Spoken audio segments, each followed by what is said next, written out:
Hello guys, आज की video में स्टार्ट करेंगे हम क्लास 11 अकाउंटेंसी के चैप्टर डेप्रीसिएशन से। तो गाइस, डेप्रीसिएशन क्या होता है? सिंपल लैंग्वेज में अगर मैं बोलूं कि जब भी हम किसी एसेट को यूज कर रहे हैं और फ्रीक्वेंटली यूज कर रहे हैं और उसकी अगर वैल्यू कम होती जाएगी डे बाय डे, ऑब्वियसली कोई भी चीज जैसे ही यूजेज में आ जाती है उसकी वैल्यू कम होती ही होती है, क्योंकि बहुत सारे कारण हो सकते हैं उसकी वैल्यू के कम होने के। For example, first of all हो गया कि हम उसे डेली यूज कर रहे हैं। सेकंड, हम ले लेते हैं कि जैसे जैसे टाइम बीतता जाएगा, अगर वो एसेट नहीं भी यूज हो रहा है बट टाइम तो बीतता जा रहा है, पड़ा भी हुआ है वो एसेट आपके पास, तो भी उसकी वैल्यू जो है सेम नहीं रहेगी। डेफिनेटली उसकी वैल्यू फॉल करती जाएगी, क्योंकि चीज पड़ी पड़ी भी कई बार खराब हो जाती है, उसमें जंग लग जाता है। थर्ड केस हो सकता है कि टेक्नोलॉजी पुरानी हो गई, जैसे ही मार्केट में नई टेक्नोलॉजी आ जाती है और एग्जिस्टिंग टेक्नोलॉजी के गुड्स हम जो यूज कर रहे हैं वो अपने आप में आउटडेटेड होना शुरू हो जाते हैं। तो उन्हीं चीजों की वैल्यू जब एसेट्स के ऊपर लगाई जाती है, एसेट्स की वैल्यू इन कारणों के कारण डिक्रीज हो रही है, उसी प्रोसेस को हम अकाउंटिंग लैंग्वेज में बोलते हैं डेप्रीसिएशन। तो चैप्टर को स्टार्ट करने से पहले थोड़ा सा एक कॉन्सेप्ट को विजुअलाइज कर लेते हैं अभी नोट्स के जरिए। ये मेरे नोट्स हैं, आप चाहें तो इसका स्क्रीनशॉट भी ले सकते हैं, बट पहले मैं इसे एक्सप्लेन कर देती हूँ।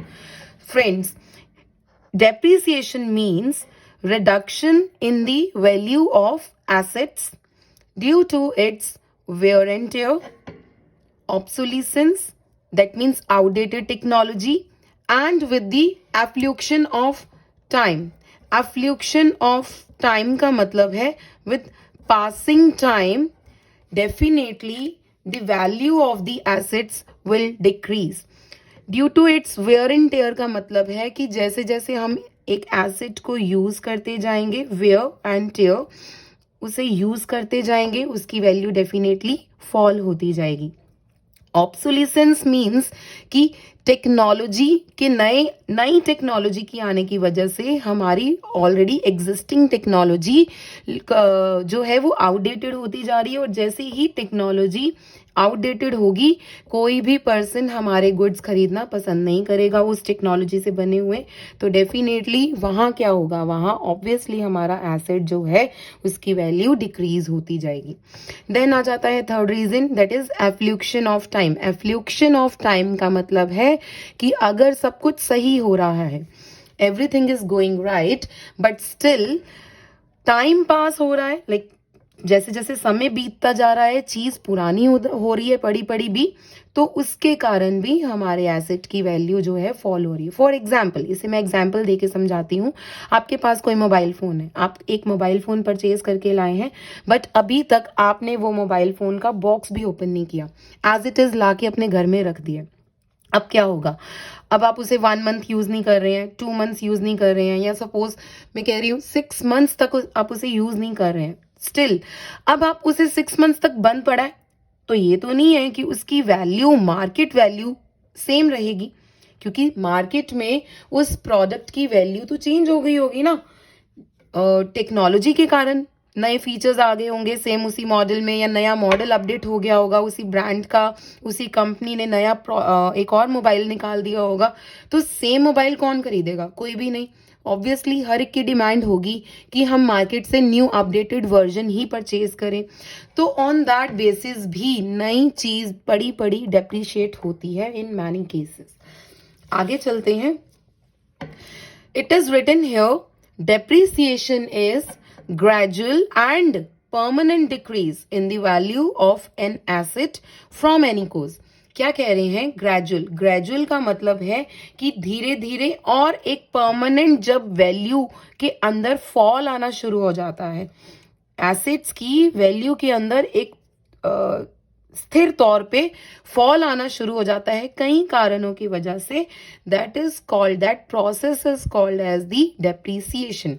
एग्जाम्पल लेते हैं, यहाँ पे एग्जाम्पल दे रखा है, if we use some machinery then its value gets reduced by its usages and with passage of time. अगर हम कोई मशीन खरीद के लाते हैं तो उसकी वैल्यू डेफिनेटली कम होगी जैसे जैसे हम उसे इस्तेमाल में लाएंगे। जैसे जैसे एक एसेट को हम इस्तेमाल में लाएंगे उसकी वैल्यू डेफिनेटली कम होती जाएगी, और वो जैसे जैसे टाइम बीतता जाएगा, फॉर एग्जाम्पल हमने वो एसेट खरीदा है 2010 में और अभी एट प्रेजेंट चल रहा है 2022, तो डेफिनेटली जितने का एसेट हमने 2010 में खरीदा है उसकी वैल्यू 2022 में सेम तो किसी भी एंगल में हाल में नहीं रहेगी।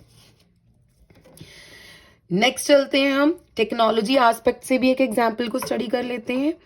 Also with the introduction of new technology the existing machinery or the technology gets outdated and being depreciated. It is very much simple as I told you earlier in these points that जैसे जैसे कोई नई technology market में enter हो जाती है, market को grab कर लेती है, so every seller wants to sell their products according to the new technology, and on that basis all the existing technology gets outdated and it's being depreciated. Definitely क्या हो रहा है मार्केट के अंदर कि जितनी भी एग्जिस्टिंग टेक्नोलॉजी वाले प्रोडक्ट होंगे, मशीन्स होंगी, वो आउटडेट होंगे, और आउटडेट होने के साथ साथ उनके ऊपर डेप्रिसिएशन तो लगेगी ही लगेगी। आगे चलते हैं टॉपिक परस्यू करते हुए। The next is called as that it is depreciation. Applying depreciation on the value of fixed asset is the regular course of business. Her business के अंदर जितने भी एसेट्स हम यूज कर रहे हैं, क्योंकि बिजनेस एक ऐसा प्रोसेस है जिसमें हम एसेट्स को यूज करते हैं, डेफिनेटली हम एसेट्स को यूज करते हैं, तो जितने भी एसेट्स को हम यूज कर रहे हैं उनकी वैल्यू बाय वन वे और द अदर वे डेप्रिशिएट होगी ही होगी। क्या लिखा है? Assets used in the normal wear and tear and due to its continuous use and with the lapse of time. Same वही पॉइंट्स यहाँ पे अनदर लैंग्वेज में, इजी लैंग्वेज में मेंशन करके बताए that due to the regular course of business और under the regular course of business एक asset, हम कभी भी एसेट को इस तरीके से यूज नहीं करते हैं कि लाइक एक साल यूज किया देन नेक्स्ट ईयर हम उसे डिस्पोज कर देंगे, उसकी वैल्यू बिल्कुल डिस्पोज करके निल करके शो करेंगे एंड देन हम नेक्स्ट ईयर फिर से नई मशीनें अप्लाई कर रहे हैं अपने ऑर्गेनाइजेशन में। कभी भी एक ऑर्गेनाइजेशन इतना ज़्यादा एक्सपेंडिचर्स अपने एसेट्स के ऊपर इंकर नहीं करता है, क्योंकि यहाँ बात हो रही है फिक्स्ड एसेट्स की। आगे पढ़ लेते हैं इसी कॉन्सेप्ट को। Yes, which is very important. This point is considered as the very important point from the aspect of depreciation. We are to prove here that we are discussing about the land. Land एक ऐसा source है जो कि कभी भी depreciate नहीं होता है। यस फ्रेंड्स, इस बात को आप नोटिस में रखिएगा ऑलवेज कि लैंड, अकेला लैंड, खाली लैंड मीन्स जिसे हम प्लॉट भी बोलते हैं, उसकी वैल्यू कभी भी डेप्रिशिएट नहीं होती है। और अगर मैं बात करूं बिल्डिंग स्टैंडिंग ओवर लैंड और the constructed over land, then that buildings will definitely get depreciated. It means अगर मैं बात कर रही हूं लैंड एंड बिल्डिंग की, तो लैंड एंड बिल्डिंग जो है वो डेफिनेटली डेप्रिशिएट होंगे। वो क्या होंगे? डेप्रिशिएट होंगे। बट अगर हम बात करेंगे अकेले लैंड की, तो अकेले लैंड की वैल्यू कभी भी डेप्रिशिएट नहीं की जाएगी। नेक्स्ट इंपॉर्टेंट पॉइंट आ जाता है डेप्रिसिएशन के अंदर, that depreciation is an expense and being an expense it is to be transfer to the debit of profit and loss account. Friends, इस तरह से एक प्रॉफिट एंड लॉस अकाउंट का statement prepare किया जाता है। अभी मैं बहुत शॉर्ट में बता रही हूँ आपको, जब हम फाइनल अकाउंट्स का चैप्टर करेंगे तो अपने आप ये सारे पॉइंट्स वहाँ पे मर्ज हो जाएंगे। डेप्रिसिएशन एक एक्सपेंस है। सो जो जितनी भी प्री एंड एल अकाउंट के अंदर डेबिट साइड होती हैं वहाँ सारे एक्सपेंसेस रिकॉर्ड किए जाते हैं, और जितनी भी इनकम साइड होती, जो भी इनकम साइड होती है वहाँ पे सारे इनकम्स रिकॉर्ड किए जाते हैं। डेबिट साइड पे एक्सपेंसेस और क्रेडिट साइड पे सारे इनकम्स को रिकॉर्ड किया जाता है। अब डेप्रीसिएशन ऑब्वियसली एक एसेट की वैल्यू को कम कर रहा है, तो ये अपने आप में एक्सपेंस हो जाता है। तो एक्सपेंस होने के नाते ये हम रिकॉर्ड करेंगे इस साइड पे और लिखेंगे टू डेप्रीसिएशन अकाउंट। यही लिखा है, it is to be transfer to the debit of profit and loss account. जो आप प्रॉफिट एंड लॉस अकाउंट का स्टेटमेंट प्रिपेयर करेंगे उसके डेबिट साइड में आप डेप्रीसिएशन एक्सपेंसेस को मेंशन करके दिखाएंगे। नेक्स्ट बात कर लेते हैं इसी टॉपिक के अंदर डेप्रीसिएशन के साथ साथ एसोसिएट करने वाले और कई सारी टर्म्स। फर्स्ट ऑफ ऑल तो यहाँ पे सबसे पहले डेप्रीसिएशन के बारे में ही फिर से बता रखा है that depreciation is charged on all the tangible fixed assets over it's useful life. Useful life ये जानना आपके लिए बहुत इंपॉर्टेंट है कि यूजफुल लाइफ क्या होती है। देखो कोई भी प्रोडक्ट जब हम मार्केट से परचेज करके अपने घर पे लेके आते हैं तो डेफिनेटली उसकी एक यूजफुल लाइफ रहती है कि हम उसे कितने टाइम तक यूज कर सकते हैं, राइट।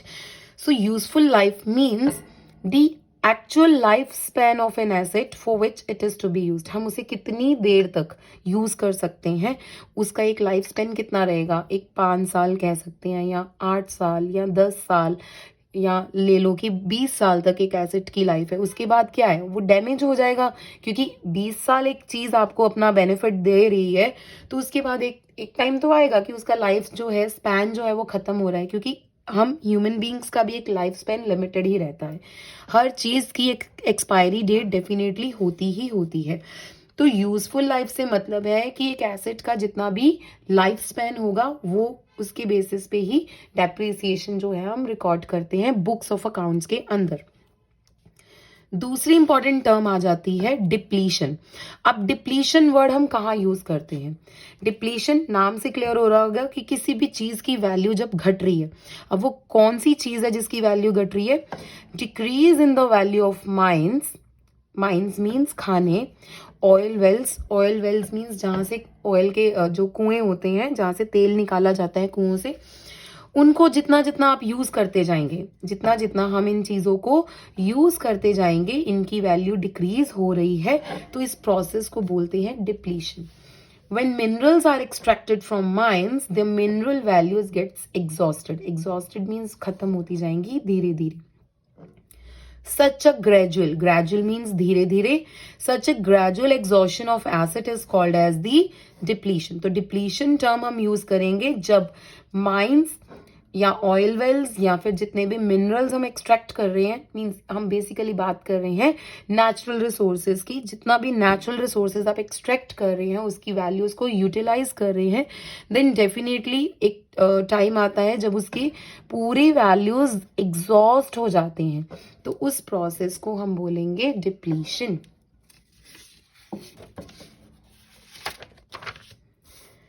नेक्स्ट चलते हैं, नेक्स्ट बात करते हैं another term की, that is called amortization. amortization हम किस प्रोसेस में यूज करते हैं, लाइक अभी देख लेते हैं।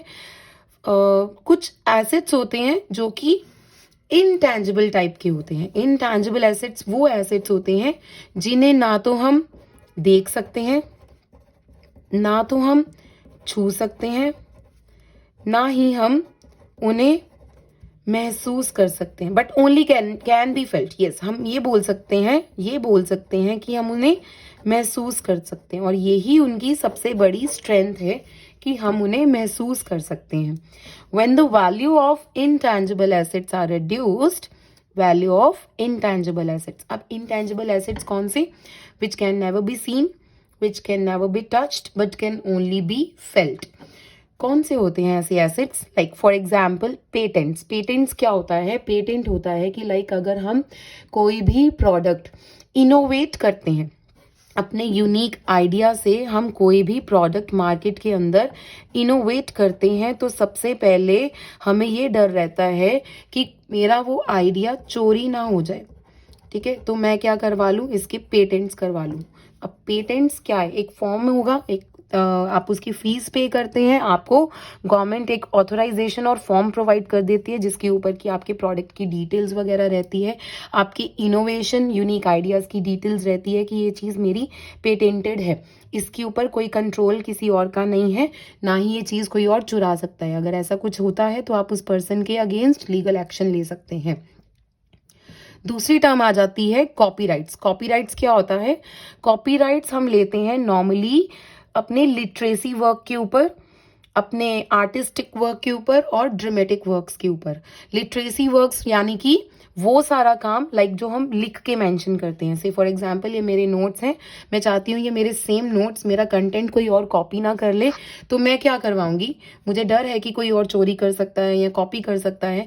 तो अगर मैंने अपने नोट्स का कॉपीराइट करवाया होगा तो डेफिनेटली जो भी पर्सन इसे चोरी कर रहा है तो मैं उसके अगेंस्ट एक लीगल एक्शन ले सकती हूँ।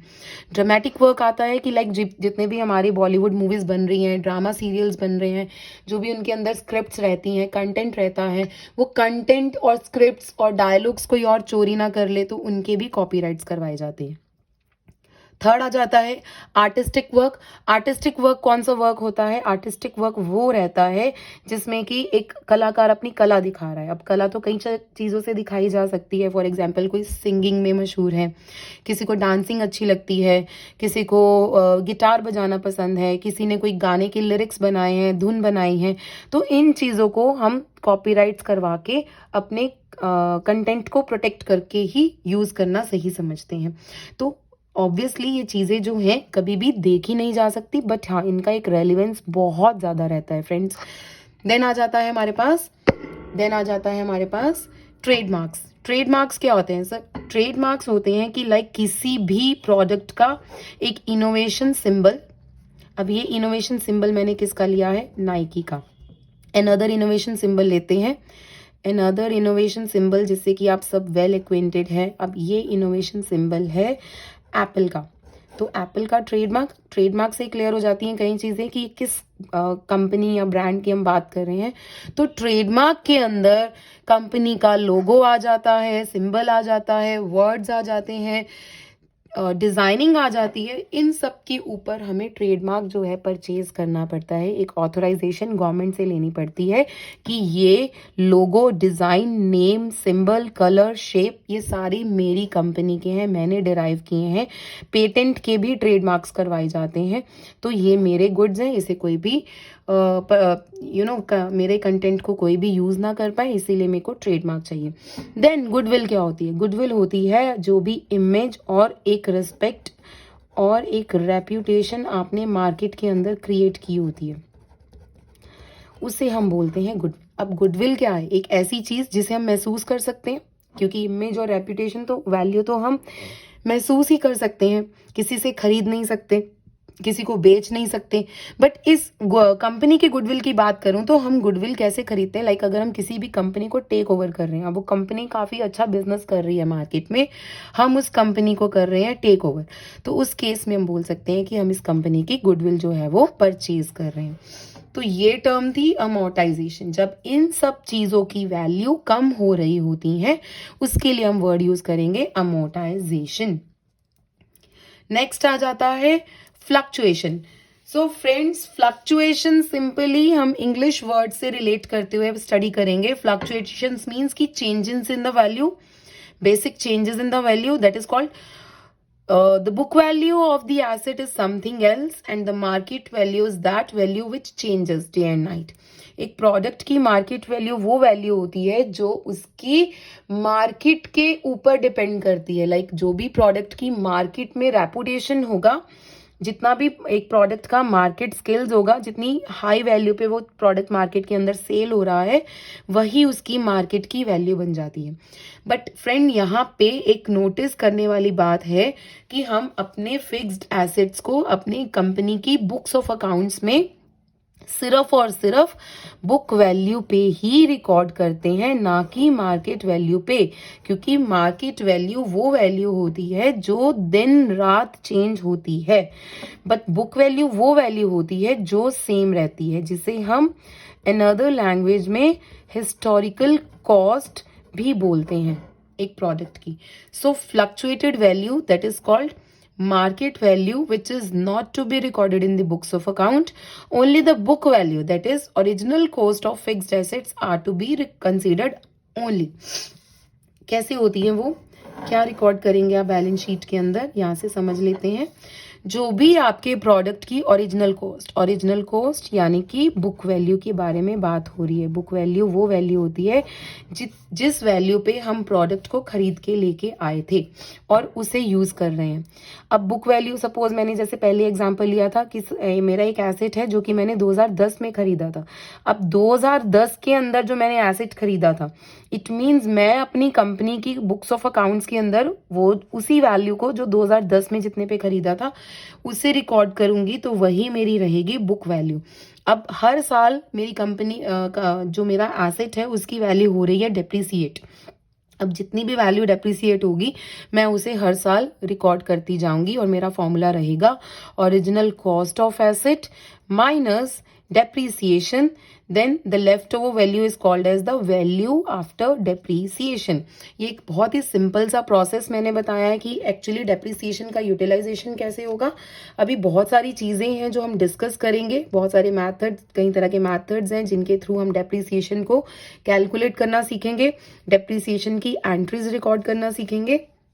तो वो हम अभी एक्सटेंडेड फॉर्म में अगले नोट्स में करते जाएंगे, अगले वीडियोज में करेंगे. लास्ट जो कि आज का स्टेप होगा या एक टर्म है वो है स्क्रैप वैल्यू.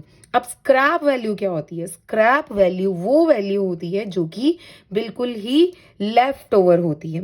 आप इन अदर वर्ड्स में भी बोल सकते हैं कि उसे हम रेजिडुअल वैल्यू भी बोलते हैं या फिर रेस्ट ओवर वैल्यू भी बोलते हैं.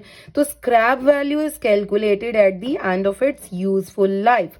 जितनी साल, जैसे कि मैंने आपको पहले ही बोला था, useful life is already given to you. एक वारंटी गारंटी पीरियड जो रहता है एक एसेट का कि कितने टाइम तक हम उस एसेट को यूज कर सकते हैं.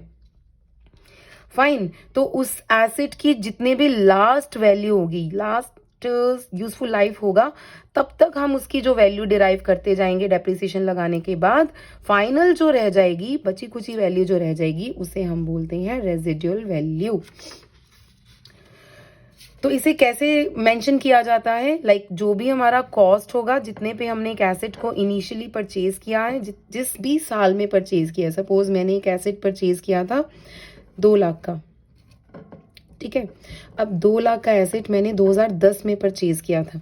अब कई साल हो गए, 2022 चल रहा है, तो इतने सालों के बाद अब मेरे वो एसेट की फाइनल वैल्यू रह गई है सिर्फ 30,000 वैल्यू उसकी रह गई है. तो इट मीन्स 1,70,000 से मेरा वो एसेट जो है मार्केट के अंदर डेप्रिशिएट हुआ है. अब 1,70,000 क्या है? Amount to be written off. ये एक साल की वैल्यू नहीं है, कई साल उस एसेट को मैं यूज कर चुकी हूँ और फाइनली अब 12 साल के बाद उसकी वैल्यू रह गई है 30,000 और 1,70,000 वैल्यू जो है उसकी फॉल हो चुकी है, जिसका मैंने ऑब्वियसली बेनिफिट भी वन वे और द अदर ले लिया है. तो फ्रेंड्स, ये थी मेरे आज की वीडियो का कंटेंट. अब नेक्स्ट मेरा टॉपिक रहने वाला है स्ट्रेट लाइन मेथड. बिल्कुल भी मिस नहीं कीजिएगा नेक्स्ट वीडियो को, क्योंकि ये बहुत ही इंपॉर्टेंट है. यहाँ से स्टार्ट हो जाएंगे हमारे मेथड्स ऑफ डेप्रिसिएशन. वीडियो खत्म करने से पहले प्लीज जल्दी से आप स्क्रीनशॉट ले लीजिए ताकि आपको कंटेंट क्लियर हो जाए आज की वीडियो के.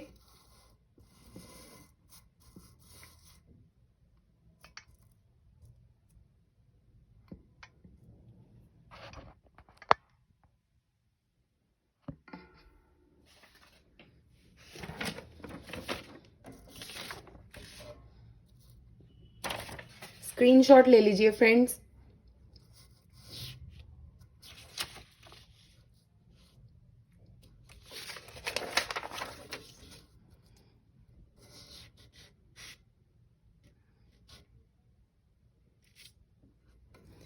And do subscribe my channel. Please subscribe and do subscribe my channel. My channel's name is Silky Nayyar Commerce Classes.